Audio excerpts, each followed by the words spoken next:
الرحمن الرحيم. مساء السعادة، كل سنة وانتم طيبين. إلى عيد فرحة وأجمل فرحة. احنا داخلين على العيد بكرة إن شاء الله، أول يوم في العشرة من العتقاء من النار. العتق من النار فعلا بجد. اللهم يا رب بلغنا ليلة القدر وجعلنا من العتقاء من النار كلنا أجمعين، كل أمة محمد أجمعين يا رب. هنعمل النهاردة كيلو كعك. تعالوا نشوف كل الكعك بتاعنا ده. هو كيلو؟ هو كيلو. أوكي، تعالوا نشوف الكيلو بتاعنا. احنا ما عندناش إلا هو، مش ما عندناش، هنعمل هو يعني، واللي عايز يعمل اكتر يعني، لكن انا هعمل كيلو عشان اللي عايز يعمل كيلو. اوكي، ونخلايه، ومعايا معلقتين سمسم. هما معلقتين انا معايرهم يعني اوريدي. اوكي، ومعايا الخميره انا ركناها هنا اهو.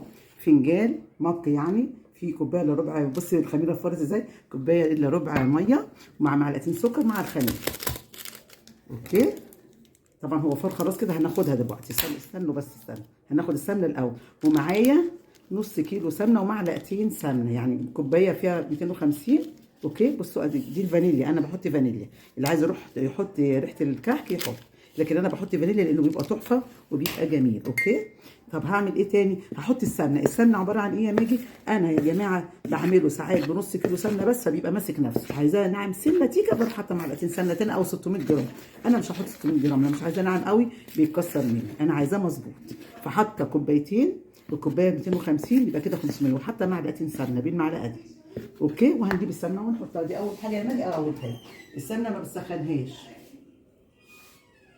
بسم الله الرحمن الرحيم. لا بتسخنيها ولا حاجه، ده انا مسيحاها في الميكرويف عشان كانت ماسكه شويه. ونسمي الله ونصلي على الرسول ونحطها ونبس الكلام ده ونقول لكم هنعمل ايه. هنعمل كده نبسه. مش عايزه عجينه على فكره، انا عندي عجينه ما شاء الله، عيلي جابوها لي، الله يبارك فيهم ويرضيهم يا رب، لموا من بعض وجابوها ايه. بس العجينه دي للعجين اللي عايز يتعجن، وده مش عايز يتعجن، ده عايز البس. يعني هنبسه بالسمنه اللي احنا حطيناها، نسمي الله ونصلي على الرسول ونبسه. طب بعد ما هنبسه ونلاقيه بقى ما شاء الله، انت هتشوفيها هتقولي ايه، هتتخضي تقولي يا لهوي ده ايه، ده سايح كده ليه؟ لا بسيه كده لمده 10 دقائق. اوكي، بسم الله الرحمن الرحيم.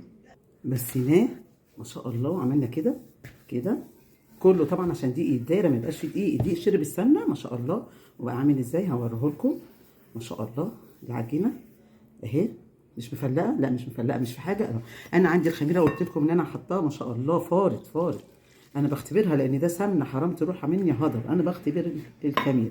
هنحطها كلها ونحط اللي فار كمان منها اهو. ماشي، وهنعمل كده، مش هنعجن، هنعمل كده بصوابعنا. هتقولوا الميه كتير، لا مش كتير، دي مقادير، دي مش كتير، دي مقادير. هنحطها واحده واحده وهنعمل كده، وهتبص تلاقيها شربتها. الكعك هيروح شارب الخميره بالميه، وهتشوفوا بنفسكم. خليكم معايا ما تتخضوش زي ما انا ما بتخض. انا كل مره بتخض، كل مره اعمله وبنجح ما شاء الله فيه، وبرضه اتخض. شوفوا الكلام. بصوا يا جماعه، عايز ميه. طب عرفتي منين يا ماجي ان هو عايز ميه؟ العجينه ناشفه تيكه، وتعملي كده تلاقيها بتفلق من الجنيه، يبقى هو عايز ميه. اجيب ربع كوبايه ميه سخنه دافيه، يعني مش سخنه اهي، هو ربع كوبايه احطه. وهعمل بصوابعي تاني نفس الكلام. ما شاء الله انا حطيت ربع كوبايه ميه، يعني اعتبر دي بقت كوبايه دلوقتي. طب الدقيق بقى مش زي بعض، في دقيق بياخد الميه دي وفي دقيق ما بياخدهاش. انت ممكن تعملي تلاقي الميه اللي حطيها يا دوبك كفتك، والعجينه حلوه وسلسه معاك. طب وممكن تحطي وتلاقيها زي ما انا ما لقيتها كده ناشفه وبتفلق. دلوقتي انا هعملها لكم اوريها لكم. دي ما بقتش تفلق بقى، دي خلاص كده، دي بقت طريه وبقت جميله اهي. اهي بصوا عامله ازاي، وما تفلقش. لما تعملي كده ما تفلقش من الجنيه، يبقى كده هي مش عايزه خلاص سوايل تاني كده، خلاص شبعت من السوايل، هي كده مش محتاجه سوايل. لا فلقت من الجنيه ابو ناشفه هتعوز تحطي الميه، وما تحطيش كتير وتدعوري الدنيا. انا حطيت ربع كوبايه اهو. ماشي، وطلعت مظبوطه ما شاء الله. هنسيبها ربع ساعه ونرجع لكم تاني يكون العجينه استراحت ونعمل معاكم الكعك. رجعنا بعد ربع ساعه. بصوا ما شاء الله، بس عشان تستريح العجينه مش عشان تخمر. ربع ساعه 10 دقايق بالكتير. هنعمل كده، نكور كده كور كتير زي كده. انا مكوره كذا كوره اهي، نكور كور كتير كده، والاخر نروح عاملين كده. يكون حد معانا من الولاد قاعد بقى. انا كده كده عامله كده الحمد لله، يعني لو ما حدش قاعد يبقى الحمد لله عشان على قدي، عشان اعرف اعمل، عشان ما اتاخرش او فيه ما اغيبش. طب عملنا ايه كده اهو ما شاء الله على مدور. ها يعني انا بعملها على مدور اهي. طب وهنعمل ايه بالمنقاش؟ في طبعا من غير منقاش، ايوه طبعا في من غير منقاش. بسم الله كده ما شاء الله. بص بيمسك المنقاش، بيمسك ازاي ما شاء الله. لو العجينه بقى بعد الشر علينا ما تمسكش. بص لو ناعمه قوي مش هتلاقيها بتلت في ايدك، لكن دي مظبوطه ما شاء الله اهي. طب هنعمل ايه باللوز والبندق؟ باللوز والبندق بنزود العجينه سنه كده اهي اهي، ونعمل كده عشان دي هتبقى بالبصام، عشان نبقى عارفين ان ده بايه، لان احنا بنحبه اساسا، بنحبه من غير حاجه. بس انا حبيت اوريكم ان ده ممكن يتعمل باللوز او بالبندق. انا معايا دلوقتي بندق ومعايا لوز. همسك اللوزايه مقشراها، ما عايز تقشريها قشريها، مش عايزه ما تقشرهاش عادي، انا ما بقشرهاش. بص بحطها وبعمل كده اهو بس، واعمل كده تاني كده ما شاء الله اتعملت دي، عشان نبقى عارفينها. اوكي، هنبقى عاملينها بالبصامه اهو كده، ونعملها كده. بصوا يا جماعه، طبعا هنحط ده كله فين؟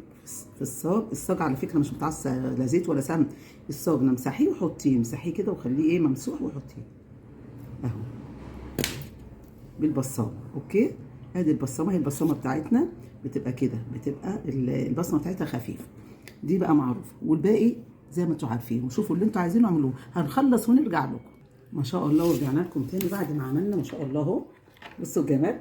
طبعا قبل ما خلصت ده بصوا عاملين كيلو، بصي الواحد والله تعب. لا طبعا بهزر معاك، ده كيلو لا جه ولا راح. بصوا طلع صاج، وده ما كملش نص صاج اهو، ربع اهو، اللي هو ايه، اللي هو باللوز وبالبندق. باللوز والبندق يعني ايه يا ماجي؟ يعني البندقيه كبيره كده حرام تحطيها، مش هتعمل معاكي في العجينه. اقسميها نصين، اكسري البندقه نصين، خدي نصها وخدي اللوزيه جنبها، واعملي العجينه كده وحطيها، وبعد كده بالبصامه اللي انا وريتها لكم وعملنا بيها.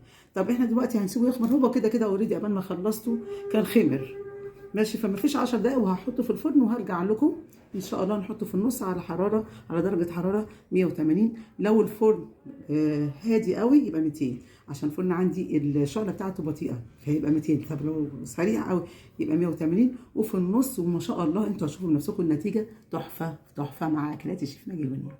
طبعا يا جماعه عشان ما انساش، الفرن ما يتحطش فيه الكعك وهو الفرن بارد، نولعه قبل منها ب 10 دقايق عشان يبقى سخن، عشان يقوم معانا ايه الكحك كده، يقومها كده، والخميره بتاعتها تقوم معاها كمان زياده. تبص لو الكحكايه راحت مفيره وبقت حلوه لما يكون الفرن سخن، لكن لو على البارد طبعا غلط. فانا مولعه الفرن بقى 10 دقايق وهرجع احط فيه حاجتي. بسم الله الرحمن الرحيم، ما شاء الله ولا حول ولا قوه الا بالله. طبعا الكعك لا قبله ولا بعده. اوكي، تحفه تحفه، يوم يوم يوم. بصوا الكلام، كل سنه وانتم طيبين. بس هو سخن، انا مش عارفه امسك الكحكايه، بس هو ما شاء الله تبارك الرحمن، وده يبقى دوب جميله. واعمله على ضمانتي بنفس المقادير، المقادير دي لا يعلى عليها.